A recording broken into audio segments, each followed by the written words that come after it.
Halo semuanya, selamat datang di channel Minta Coding. Kali ini kita akan belajar tentang variabel. Jadi variabel adalah sebuah kontainer atau sebuah tempat atau kita juga bisa sebut sebagai box gitu ya, yang digunakan untuk menyimpan data. Kemudian dalam C++ ada beberapa perbedaan tipe dari variabel yang didefinisikan atau dideklarasikan dengan keyword yang berbeda atau kata kunci yang berbeda. Contoh, di sini ada int. Teman-teman kalau lihat di fungsi yang dari default programming, di sini ada int di awal dari nama fungsi main. Nah, int ini adalah tipe data.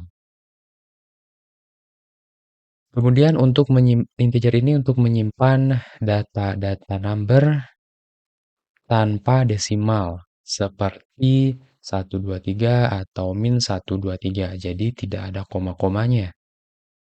Kemudian ada tipe data double. Digunakan untuk nyimpan number floating. Jadi floating point gitu. Atau desimal kita bisa sebutnya.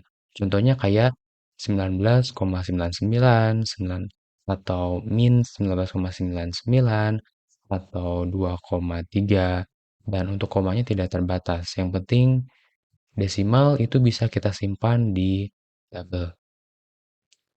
Kemudian ada tipe char. Tipe char ini untuk menyimpan single karakter. Seperti huruf A, huruf B besar, mau hurufnya yaitu yang kapital atau lowercase, huruf kecil. Selama dia satu karakter, enggak lebih dari satu, boleh dimasukkan ke variabel yang memiliki tipe data char. Kemudian untuk data tipe data char, nilainya itu kita harus bungkus menggunakan single quote. Kalau teman-teman lihat di compiler di sini ada data kumpulan karakter. Karakter H, E, L, O, sampai tanda seru. Dibungkus menggunakan double quotes. Nah, ini bukan data karakter, ini adalah data kumpulan karakter. Nah, kalau karakter itu kayak gini. Pakai kutip satu atau single quote, kemudian A gitu, B. Tapi kalau lebih dari satu, misalkan SD, SMP itu nggak bisa. Karena char itu harus satu karakter maksimalnya. Selanjutnya ada data string. Kalau tipe data string untuk menyimpan teks. Teks itu adalah kumpulan dari karakter. Contoh hello world. Hello world ini adalah kumpulan dari karakter. Nah, kalau hello world dia masuknya ke nilai dari data string. Untuk pembungkusnya di sini menggunakan double quotes. Kemudian tipe data boolean digunakan untuk menyimpan nilai dua state yang bernilai true atau false. Kemudian cara mendeklarasikan atau membuat variabel. Untuk membuat variabel di sini kita harus spesifik tipe datanya untuk menyimpan nilai. Contoh sintaksnya kayak gini. Tipenya dulu, kemudian nama variabel dan nilai dari datanya atau nilai dari variabelnya. Di mana tipe salah satu di C++ ini seperti integer. Kemudian, nah ini tipe itu contohnya adalah kayak integer atau string atau double atau karakter gitu. Kemudian variable name di sini adalah nama dari variabelnya seperti x atau my name. Ini bebas terserah kita. Kemudian di sini ada equal sign sama dengan digunakan untuk memasukkan nilai. Jadi kita pengen masukin nilai 2 ke variabel number gitu. Jadi pakai operator sama dengan. Jadi di sini nilainya itu adalah 2. Untuk membuat variabel yang seharusnya disimpan ke number, contohnya kita bisa lihat di sini. Tipe datanya integer, nama variabelnya my_num, kemudian assign operator atau sama dengan dan nilainya yaitu 15. Artinya kita memasukkan angka 15 atau nilai 15 ke variabel my_num yang bertipe integer. Kalau kita masukkan nilai kayak string, karakter, atau boolean ke MyNum itu nggak bisa, error, karena tipenya itu integer. Jadi harus datanya itu bernilai integer atau bilangan bulat. Kemudian untuk ngeceknya teman-teman bisa pakai cout MyNum. Contoh gini, kita copy ke compiler kita running. Di sini muncul cout MyNum. Untuk error cout MyNum ini dikarenakan di bagian coutnya kita belum pakai std. Teman-teman bisa pakai std titik dua titik dua kayak gini, atau dipisahkan di atas di bawah header kita pakai using namespace std untuk menjalankan cout objeknya. Nah, muncul 15. Kita bisa ganti-ganti misalkan 6 gitu. Run, jadi nanti hasilnya ketika di print adalah 6. Kayak gini. Kemudian kita juga dapat mendeklarasikan variabel tanpa assign the value, jadi tanpa memasukkan nilainya langsung, karena mungkin aja kita mengisi nilainya itu nanti, kemudian. Jadi prosesnya itu deklarasi dulu, kemudian inisialisasi. Deklarasi itu proses pembuatan variabel, inisialisasi itu adalah proses memasukkan nilai pertama kali. Contoh gini, jadi kita bikin mainname-nya dulu, kemudian di bawahnya mainname kita isi mainname sama dengan 10. Baru kita print cout mainname. Dan ini juga bisa. Jadi kalau tadi kan langsung integer mainname sama dengan nilainya, sekarang kita deklarasi dulu sementara, baru kemudian inisialisasi isi nilainya dan dicetak ke output. Sebagai catatan bahwa untuk memasukkan nilai baru ke variabel sekarang, itu akan melakukan override, jadi menulis ulang atau mengupdate nilai sebelumnya. Jadi misalkan kita punya mainname, deklarasi, kemudian inisialisasi, proses memasukkan nilai pertama kali, dan kalau kita ingin melakukan assignment-nya lagi, mainname sama dengan 15, gini.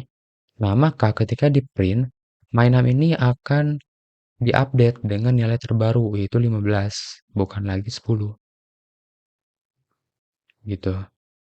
Kalau kita melakukan proses assignment-nya, assign lagi, misalkan jadi 20 atau misalkan 5, maka mainname ini akan mengget nilai yang terbaru, 5. Kayak gitu.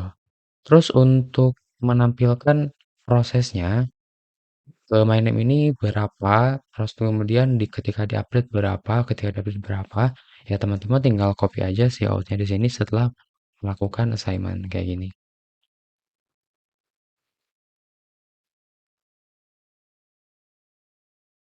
Jadi ketika assignment pertama 10 dicetak 10 misalkan. Assignment kedua 15 diupdate jadi di print lagi mainannya 15. Di assignment baru lagi diupdate nilainya terus di print nilainya 5. Kayak gitu. Jadi kelihatan perubahan-perubahan nilainya. Kemudian di sini ada lanjutannya lagi untuk mendeklarasikan multiple variable. Untuk mendeklarasikan multiple variable dengan tipe data yang sama, contoh di sini ada variabel X, variabel Y, dan variabel Z. Tapi ketiga-tiganya memiliki tipe data yang sama. Nah, daripada kita tuliskan satu persatu, misalkan kayak gini, integer X, integer Y, integer Z. Kita bisa mempersingkatnya dengan cara dilakukan satu baris untuk deklarasinya. X, Y, Z, kayak gini. Jadi, lebih singkat. Kemudian kalau misalkan kita ingin langsung mengisi nilainya bisa langsung pakai assignment operator. Jadi kalau satu-satu kan kayak gini. Misalkan 1 X sama 1, Y sama dengan 2, Z sama dengan 3. Nah, kita bisa lakukan kayak gini, X sama dengan 1, Y sama dengan 2, Z sama dengan 3. Karena tipe datanya sama integer, ya kita bisa bikin dalam satu baris. Kayak gitu. Untuk ngeprintnya kita coba print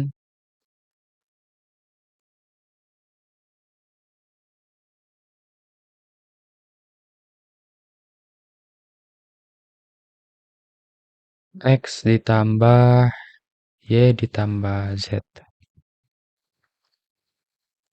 Jadi kita juga akan melakukan proses penambahan di sini. X itu 1 ditambah Y 2 jadi 3, 3 tambah 3 jadi 6.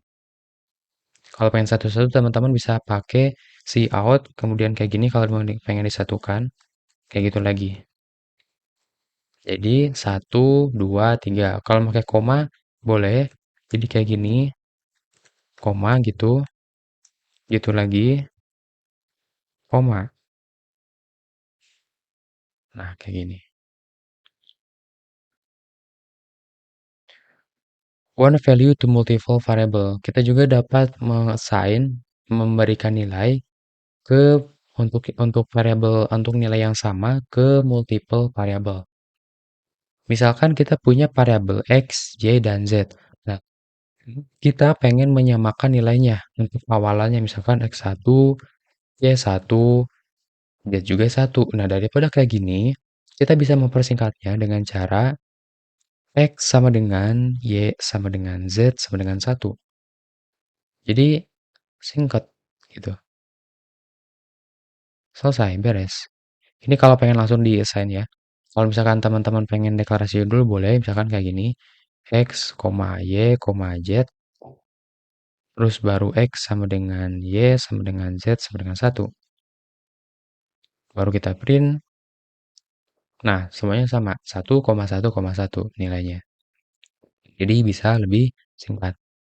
Selanjutnya di bagian identifier, identifikasi. Semua variabel C++ itu harus diidentifikasi dengan unique name. Jadi namanya harus unik. Kemudian nama unik ini dipanggil juga sebagai identifier.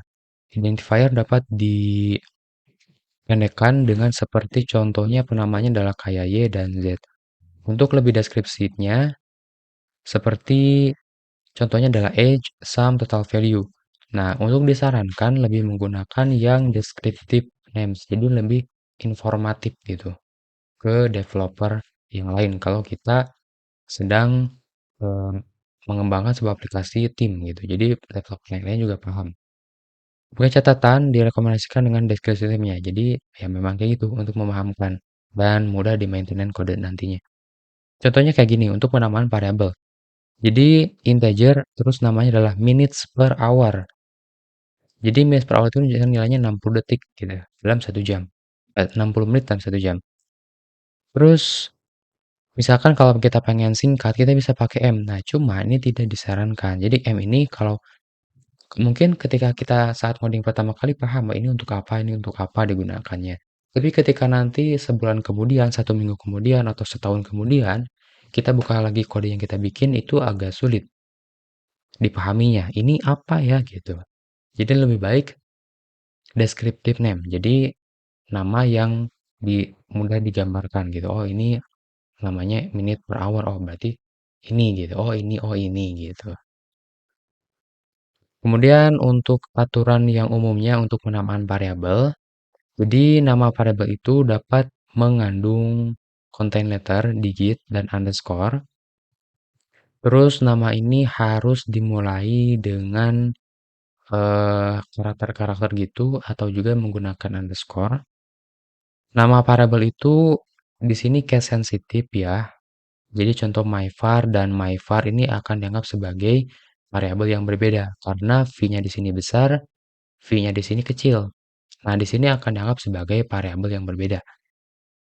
Meskipun dalam pelafalannya, pengucapannya itu sama.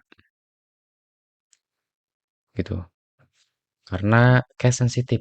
Huruf besar, huruf kecil berpengaruh yang membedakan variabel. Jadi hati-hati saat menggunakan variabel. Nama tidak bisa mengandung white space atau spasi atau spesial karakter seperti kayak gini, hashtag, kemudian percentage, dan yang lainnya. Contohnya gini.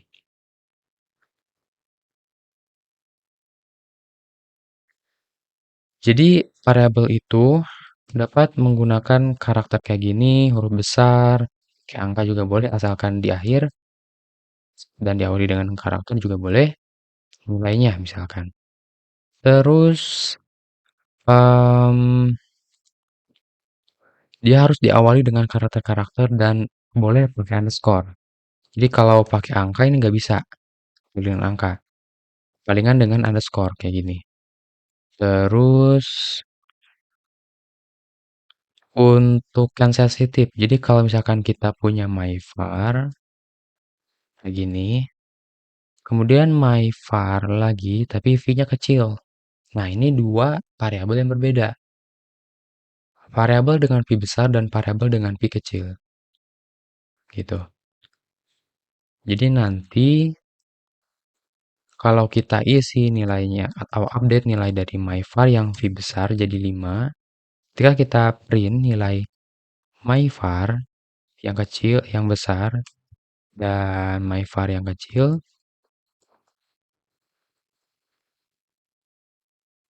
nilainya beda karena variabelnya juga beda gitu.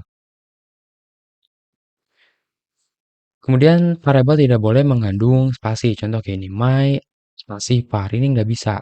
Dia bakalan error. Kayak gini. Gitu ya. Jadi palingan kalau teman-teman pengen spasi atau membedakan kata pertama dengan kata selanjutnya, teman-teman boleh penulisannya itu my huruf kecil, terus untuk kata selanjutnya huruf pertamanya harus huruf besar. Atau kalau pengen huruf kecil semua kayak gini, my var huruf kecil, memisahkan katanya itu pakai underscore juga boleh kayak gini. Nggak ada masalah. Sorry di sini. Nah, running. Nah, nggak ada masalah. Kayak gitu. Cuman kalau dari standarisasinya, untuk variabel, teman-teman bisa pakai cara myvar kayak gini, yaitu camel case atau my underscore var. Di sini standarisasinya adalah snack case. Ini camel case. Jadi ada dua standar untuk penamaan variabel.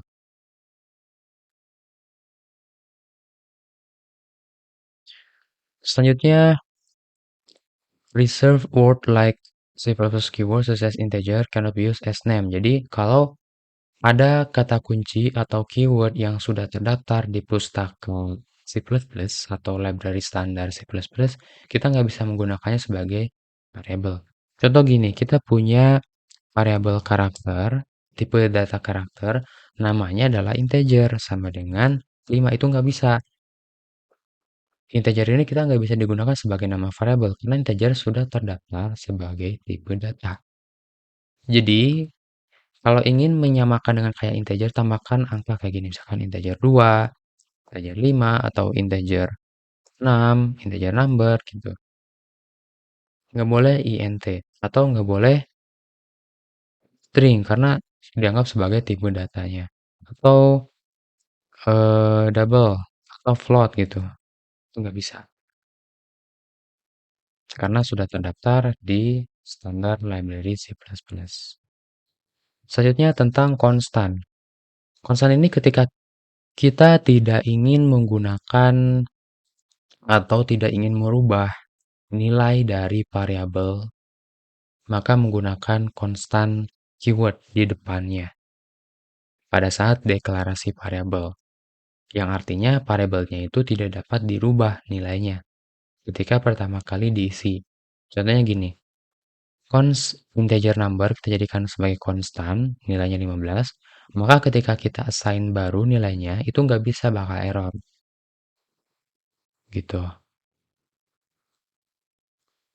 Jadi harus selalu deklarasikan variabel konstan ketika nilainya itu tidak dapat berubah gitu. Kalau kemungkinan berubah jangan pakai konstan. Kalau ini dia akan selalu tetap kayak gitu nilainya, untuk mengamankan kode gitu ya, agar nanti tidak berubah-ubah nilai yang seharusnya tidak berubah, maka ditambahkan kata kunci konstan. Contohnya kayak ini, kita coba.